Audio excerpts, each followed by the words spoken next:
తిరుపతిలో తొక్కిసలాట ఘటనకు మొదటి ముద్దాయి సీఎం చంద్రబాబునేనని వైఎస్ఆర్సీపీ అధినేత మాజీ సీఎం వైఎస్ జగన్మోహన్ రెడ్డి మండిపడ్డారు.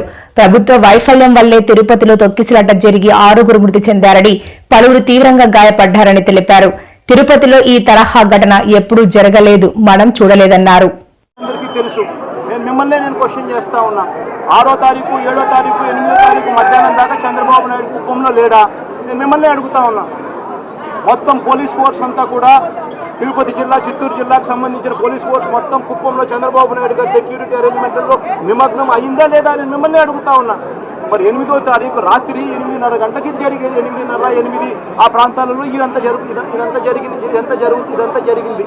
మరి ఇదంతా జరిగినప్పుడు పోలీస్ ఫోర్స్ లేదు అని క్లియర్గా కనిపిస్తూ ఉన్నప్పుడు ప్రత్యామ్నాయ అరేంజ్మెంట్స్ ఎందుకు చేయలేదు? చంద్రబాబు నాయుడు అనే వ్యక్తి ప్రోగ్రామ్ ఇక్కడ ఉంది అని తెలిసినప్పుడు, చంద్రబాబు నాయుడు గారి ప్రోగ్రాంలో పోలీసులంతా కూడా అక్కడికి వెళ్తారు అని తెలిసినప్పుడు, అక్కడికి వీళ్ళంతా కూడా చంద్రబాబు నాయుడు ప్రసన్నం చేసుకోవడానికి అక్కడ ఉంటారు అని తెలిసినప్పుడు ఆల్టర్నేట్ అరేంజ్మెంట్స్ ఎందుకు చేయలేదు? మరి చంద్రబాబు నాయుడు గారి బాధ్యత కాదా? మన ఎస్పీ అనే వ్యక్తి చంద్రబాబు నాయుడు గారిని పట్టించుకుంటాడా, లేకపోతే భక్తులను పట్టించుకోవాలా? వైకుంఠ ఏకాదశి ఉన్నప్పుడు ఇవి లక్షల మంది తిరుపతి దేవస్థానంలో వస్తారని తెలిసి ఇక్కడ వీళ్ళకి సెక్యూరిటీ ప్రొటెక్ట్ చేయాల్సిన బాధ్యత తన మీద ఉంది అని తెలిసి ఉన్నప్పుడు చంద్రబాబు నాయుడు గారిని పట్టించుకోవాలన్నా లేదా భక్తులను పట్టించుకోవాలన్నా?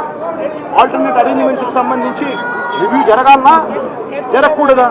మరి ఇవన్నీ చేయనప్పుడు చంద్రబాబు నాయుడుది తప్పు, ఎస్పీది తప్పు, కలెక్టర్ది తప్పు, టీటీడీ ఈఓది తప్పు, టీటీడీ అడిషనల్ ఈఓది తప్పు, టీటీడీ చైర్మన్ది తప్పు. వీళ్ళందరి తప్పులు లేకుండా ఎలా ఉంటాయి? అందరూ కూడా దీంట్లో తప్పులు చేసిన వాళ్ళే అవుతారు కదా. ఈ పాపం ఊరికే పోదు.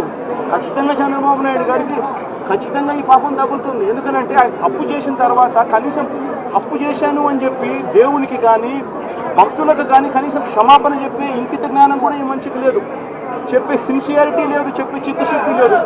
అప్పటికీ కూడా తను చేసిన తప్పుడు పనికి ఇంకొకరి మీద దాన్ని మోపే కార్యక్రమం చేసే ఆలోచనలు చేస్తాడు తప్ప కనీసం చిత్తశుద్ధితో ఒప్పుకుంటూ తప్పు చేశాను అని చెప్పి దేవునికి తప్పు చేశాను అంటూ భక్తులకు కనీసం క్షమాపణ కూడా చెప్పి మనస్తత్వం కూడా లేదు.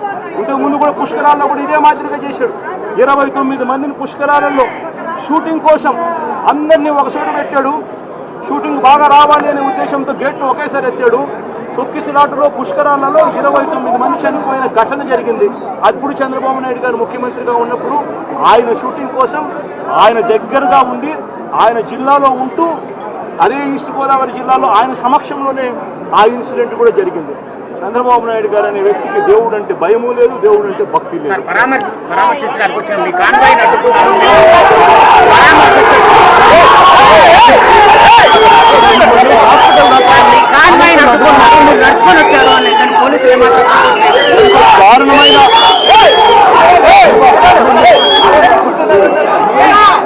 దారుణమైన పరిస్థితి